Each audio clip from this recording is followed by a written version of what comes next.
नमस्कार। Sanskrit online channel पर आप सभी का बहुत बहुत स्वागत है। आज के वीडियो 9वीं कक्षा के विद्यार्थियों के लिए है। आज इस वीडियो में हम 9वीं कक्षा का द्वितीय पाठ है उस पाठ के MCQ बेस्ड जो क्वेश्चन आंसर हैं वो हम करेंगे। दूसरा पाठ है स्वर्ण काकय। स्वर्ण काकय से संबंधित जो भी कहानी से बेस्ड क्वेश्चन आंसर्स हैं वो हमने अभ्यास में भी किए हैं। वह अलग से गद्यांश जो है आपके पठित गद्यांश जो पाठ में आए हुए हैं उनसे संबंधित बहुत सारे प्रश्न उत्तर आज इस वीडियो में मैं आपको कराऊंगी, जिससे आप अभ्यास करके परीक्षा अच्छे से दे पाएंगे और परीक्षा में अच्छे अंक ले पाएंगे।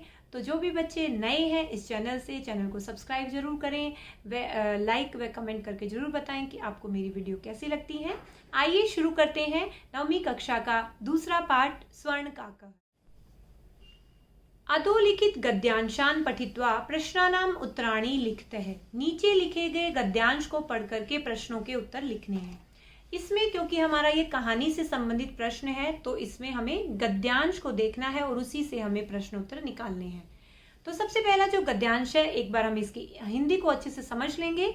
वैसे पाठ की अलग से वीडियो हिंदी अर्थ की मैंने अपलोड की है, आप उसको जरूर अच्छे से समझें, क्योंकि जब आप यहाँ पे पढ़ोगे तो आपको अलग से उस वीडियो को दोबारा नहीं देखना पड़ेगा, क्योंकि आपको इसमें से प्रश्न उत्तर छांटना आसान हो जाएगा। तो अभी हम इसको देख लेते हैं एक बार। न एतादृश स्वर्ण पक्षो रजत चंचु स्वर्ण काकस्तया पूर्वम दृष्ट है। इस प्रकार का सोने के पंखों वाला और चांदी की चोंच वाला सोने का कौवा उसके द्वारा पहले कभी नहीं देखा गया। तम तंडुलान खादंतम हसंतम च विलोक्य। उसको चावलों को खाते हुए और हंसते हुए देख करके बालिका रोदितुम आरब्धा। बालिका रोना शुरू कर दिया। तम निवार्यंती। उसको दूर करती हुई। सा प्रार्थयत। वह प्रार्थना करने लगी। तंडुलान माँ बख्शय। चावलों को मत खाओ। मदिया माता। मेरी जो माँ है अतीव निर्धना वर्तते। बहुत गरीब हैं। स्वर्ण पक्ष है काकय प्रोवाचय। सोने के पंखों वाले कौवे ने बोला माँ शुचे है, शोक मत करो। सूर्योदयात प्राग। सूर्योदय से पहले ग्रामात बही। गांव के बाहर। पिप्पल वृक्षम अनु। पीपल वृक्ष के पीछे। त्वया आगंतव्यम। तुम्हें आना है। अहम तुम्हें। मैं तुम्हें तंडूल मूल्यम दास्यामि। चावलों का मूल्य दे दूंगा कि जो मैंने तुम्हारे चावल खाए हैं। प्रहर्षिता बालिका। और खुश हुई जो लड़की है। निंद्राम अपि न लेभे। उसको रात को नींद भी नहीं आई कि मुझे सुबह वहां पर जाना है। तो देखते हैं कौन कौन से प्रश्न जो है यहाँ से निकल पाएंगे। पहला है तम तंडुलान खादंतम। अत्र तम सर्वनाम पदम कस्मै प्रयुक्तम। तम जो पद आया है किसके लिए प्रयोग किया गया है इसमें, तो उसको खाता हुआ देखकर कौन था वो, उसको कौवा था। तो देखते हैं इसमें पहला ऑप्शन है स्वर्णम, दूसरा वृद्धायै, तीसरा बालिकायै और चौथा है काकाय। तो कौवे के लिए आया है तो घ जो है हमारा सही उत्तर होगा काकाय। आगे बढ़ते हैं दूसरा प्रश्न। प्रार्थयत इति क्रियापदस्य कर्तृपदम किम। प्रार्थना की। इस क्रियापद का कर्तृपद कौन है, किसने की प्रार्थना। तो हमने अभी भी पढ़ा है सा, काकः, बालिका या तम। तो उस लड़की ने की थी प्रार्थना तो उसके लिए आया है सा। तो सा यहाँ पर हमारा क जो है सही उत्तर होगा। आगे देखते हैं प्रश्न 3। स्वर्ण पक्ष है इति विशेषण पदस्य विशेष्य पदम किम। सोने के पंखों वाला ये जो विशेषण पद है इसका विशेष्य पद क्या होगा। पहला है बालिका, ख वृद्धा, ग काकः और घ माता। तो यहाँ पर काकः कौवा कौन था सोने के पंखों वाला, विशेष्य पद तो काकः ही होगा। तो ग जो है हमारा यहाँ पर सही उत्तर होगा। आगे देखते हैं प्रश्न 4। हसीतुम इति पदस्य विलोम पदम किम। हसीतुम इस पद का विलोम पद क्या है। बहुत आसान है। हसीतुम मतलब हंस रहा, और क रोदितुम, ख रोदी, ग दृष्ट है और घ हसंतम। तो रोदितुम अलग से ही पता चल रहा है, क इसका जो है विपरीत आर्थक होगा। पांचवा प्रश्न है क तंडूल मूल्यम दास्यति। कौन चावलों का मूल्य देगा, कौन देगा, किसने बोला था। तो उत्तर होगा स्वर्ण काकः। सोने के कौवे ने कहा था कि तुम आ जाना, मैं तुम्हें चावलों का मूल्य दे दूंगा। आगे है प्रश्न 6। स्वर्ण काकः कया ने पूर्वम दृष्ट है। सोने के कौवे ने क्या नहीं देखा पहले। तो स्वर्ण कया न किसने पहले नहीं देखा था। सोने का कौवा किसने नहीं देखा था, उस बालिका ने। तो कया की जगह क्या आ जाएगा, बालिकया। आगे देखते हैं एक और पठित गद्यांश, इस पाठ से ही हमने लिया है, उसी से संबंधित प्रश्नोत्तर हम करेंगे। देखते हैं इसका हिंदी अर्थ। तस्मिनेव ग्रामे एका अपरा लुब्धा वृद्धा न्यवसत। उसी गांव में एक और लालची बुढ़िया जो है रहती थी, वृद्ध स्त्री रहती थी। तस्या अपि एका पुत्री आसीत, उसकी भी एक पुत्री थी। ईर्ष्या, ईर्ष्या की वजह से सा तस्य, वह उस स्वर्ण काकस्य रहस्यम ज्ञातवती, उसको भी उसका रहस्य पता चल गया कि ऐसे ऐसे कोई सोने का कौवा है और वो वहां पर गई है। सूर्या तपे तंडुलान निक्षिप्य, सूर्य आने पर, सूर्योदय होने पर तंडुल चावलों को रख करके तया अपी, उसने भी स्वसुता अपनी बेटी को रक्षार्थम, रक्षा के लिए नियुक्ता, वहां पे नियुक्त कर दिया, बिठा दिया। तथा एवं स्वर्ण पक्ष, उसी प्रकार सोने के पंखों वाला कौवा तंडुलान भक्ष्यन, चावलों को खाते हुए ताम अपी तत्रैव कार्यत, उसको भी उसने वैसे ही बोला। प्रातः तत्र गत्वा, सुबह वहां पर जाकर के सा काकम निर्भर्त्सयन्ती प्रोवाच, कौवे को फटकारती हुई कहने लगी। वो जो दूसरी लड़की थी, जो लालची, जो वृद्धा स्त्री थी, उसकी बेटी उसके पास गई और उसको फटकारते हुए बोली कौवे को, भो नीच का कह, अरे नीच कौवे, अहम आगता, मैं आ गई हूँ। मह्यम तंडुल मूल्यम प्रयच्छ, मुझे चावलों का मूल्य दो। काको अब्रवीत, कौवे ने कहा, अहम त्वत्कृते सोपानम अवतारयामि, मैं तुम्हारे लिए सीढ़ी उतारता हूँ। तत्कथ्य स्वर्णमयम रजतमयम ताम्रमयम व, कि तुम बताओ सोने की सीढ़ी से आओगी, तांबे की सीढ़ी से या चांदी की। गर्वितया बालिका प्रोक्तम, घमंडी जो लड़की थी उसने कहा, स्वर्णमय ने सोपाने ने अहम आगच्छामि, कि सोने की जो सीढ़ी है मैं उसी से आना चाहती हूँ। परम स्वर्ण काके तत्कृते, परंतु सोने के कौवे ने उसके लिए ताम्रमयम सोपानमेव प्रायच्छत, तांबे की जो सीढ़ी है वो दे दी। स्वर्ण काके ताम भोजनम अपि ताम्र भाजने एव अकार्यत, स्वर्ण का कौवे ने उसको भोजन भी जो है तांबे का जो पात्र था उसी में कराया। तो ये जो हमारी इस पैराग्राफ जो है हमारा गद्यांश है, उसका हिंदी अर्थ हमने किया है। उससे संबंधित प्रश्नोत्तर देखते हैं। पहला है अकार्यत इति क्रियापदस्य कर्तृपदम किम। अकार्यत, ये जो क्रियापद आया है इसका कर्तृपद किसके लिए प्रयोग हुआ है ये? तो सबसे पहले है ताम, ख स्वर्ण काक है, ग भोजनम और घ ताम्र भाजने।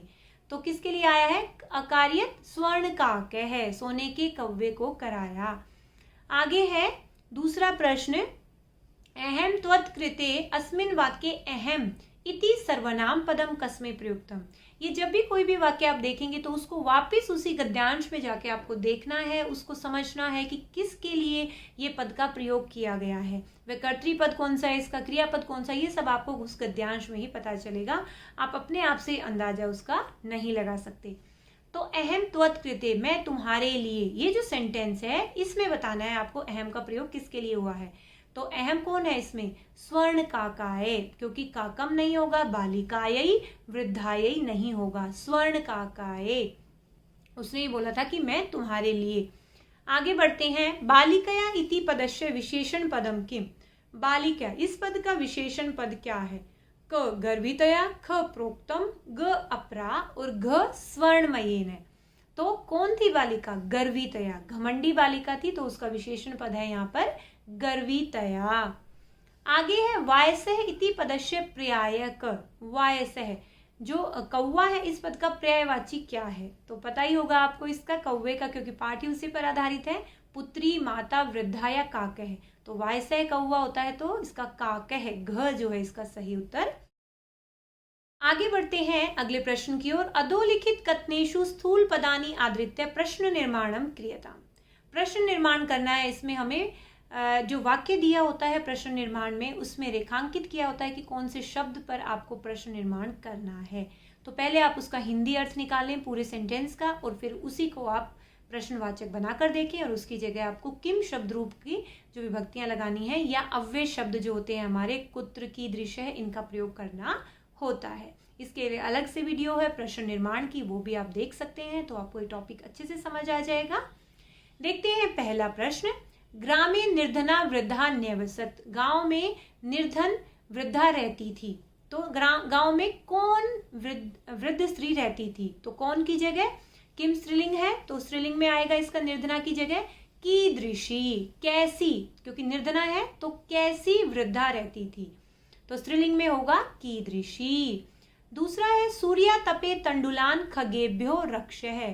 सूर्योदय होने सूर्य तपे सूर्य के आने पर तंडुलान चावलों को पक्षियों के लिए, खगेभ्य पक्षियों के लिए, पक्षियों से उसकी रक्षा करो। तो किस से रक्षा करनी है? ठीक है, खगेभ्य, खग जो है वो पुल्लिंग है, तो यहाँ पर किम शब्द का पुल्लिंग और बहुवचन में होगा केभ्य। तो खगेभ्य की जगह क्या आएगा? केभ्य रक्ष, किस से रक्षा करो। अगला है माता पुत्रीम आदिदेश। माता ने पुत्री को आदेश दिया। किसको आदेश दिया? तो पुत्री स्त्रीलिंग है, तो किम शब्द रूप का स्त्रीलिंग द्वितीय विभक्ति काम होगा। किसको? आगे है स्वर्ण काकः तया पूर्वम न दृष्टः। स्वर्ण काकः उसने पहले नहीं देखा, तो किसने? तो तया की जगह किम का भी यही होगा, कया, किम शब्द की तृतीय विभक्ति। आगे है ग्रामात बही पिप्पल वृक्ष आसीत। तो ग्रामात गांव से, तो कहां से बाहर? तो कस्मात, किम शब्द रूप की पंचमी विभक्ति। यहाँ पर आपको विभक्तियों का बहुत ध्यान देना होता है, लिंग का भी ध्यान रखेंगे और वचन का भी। जिस लिंग वचन विभक्ति में आपका प्रश्न पूछा गया है उसके अनुसार ही आपको उसका उत्तर देना है। वृक्षस्य ऊपरी स्वर्णमय प्रसाद वर्तते वर्तते। वृक्ष के ऊपर, किसके ऊपर? तो क्या होगा? कस्य। वृक्ष पुल्लिंग षष्ठी और किम पुल्लिंग षष्ठी। बालिकया लोभस्य फलम प्राप्तम। बालिकया के द्वारा, किसके द्वारा? तो कया स्त्रीलिंग तृतीय विभक्ति किम शब्द रूप। आगे है बालिका स्वर्ण भवनम आरोहत। सोने के भवन पर, तो कुत्र कहां पर चढ़ गई?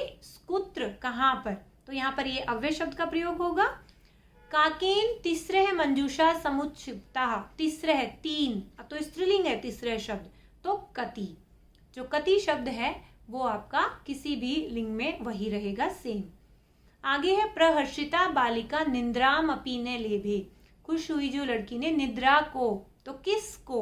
तो यहाँ पर निद्राम काम, क्योंकि निद्रा शब्द भी हम किस में लेते हैं? स्त्रीलिंग में प्रयोग होता है। तो यहाँ पर किम शब्द भू स्त्रीलिंग की द्वितीय विभक्ति होगी काम। तो इस प्रकार से हमने प्रश्न निर्माण का जो ये अपना प्रश्न था उसको हल किया है। सारे जो उत्तर है मैंने आपको स्क्रीन पर शेयर किए हैं। आपके कोई भी अगर डाउट्स हैं तो कमेंट बॉक्स में जरूर पूछें। प्रश्न है रेखांकित पदानाम प्रसंग अनुसारम शुद्धम अर्थम चित्वा लिखता है। रेखांकित पदों के प्रसंग के अनुसार शुद्ध अर्थ चुनकर हमें लिखना है। देखते हैं पहला प्रश्न। वृद्धाया दुहिता विनम्रा आसीत। दुहिता कौन है? पुत्री। तो दुहिता की जगह कौन सा शब्द आया? देखते हैं। क पुत्री, ख पुत्र, ग दुग्धम, घ धेनु।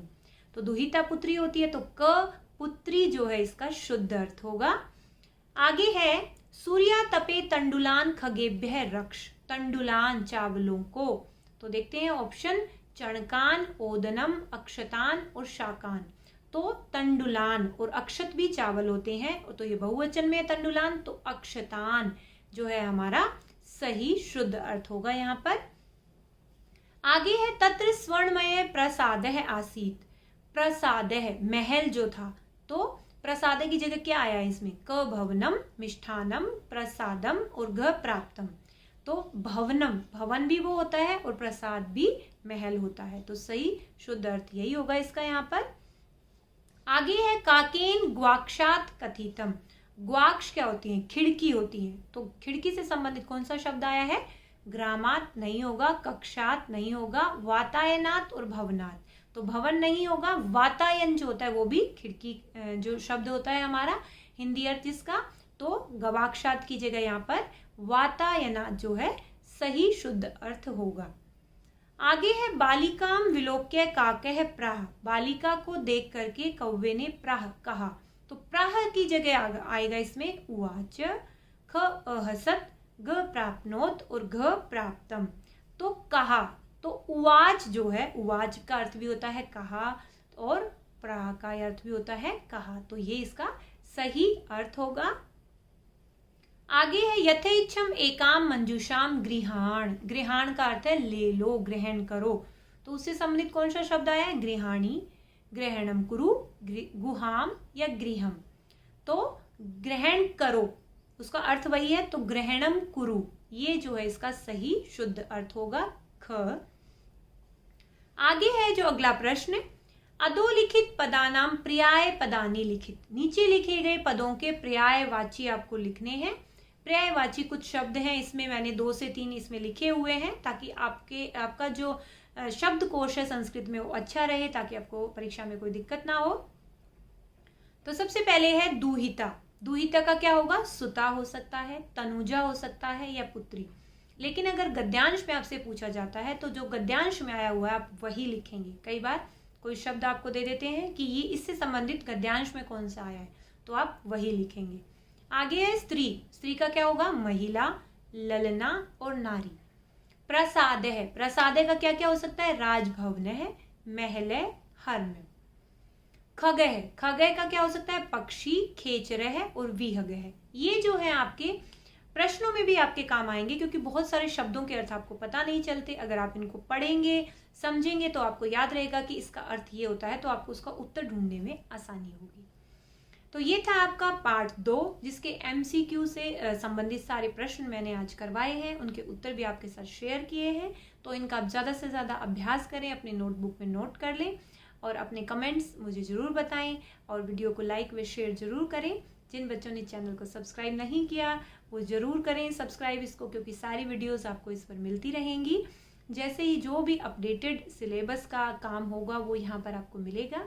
आप सभी का वीडियोस देखने के लिए व संस्कृत ऑनलाइन चैनल को पसंद करने के लिए बहुत बहुत धन्यवाद।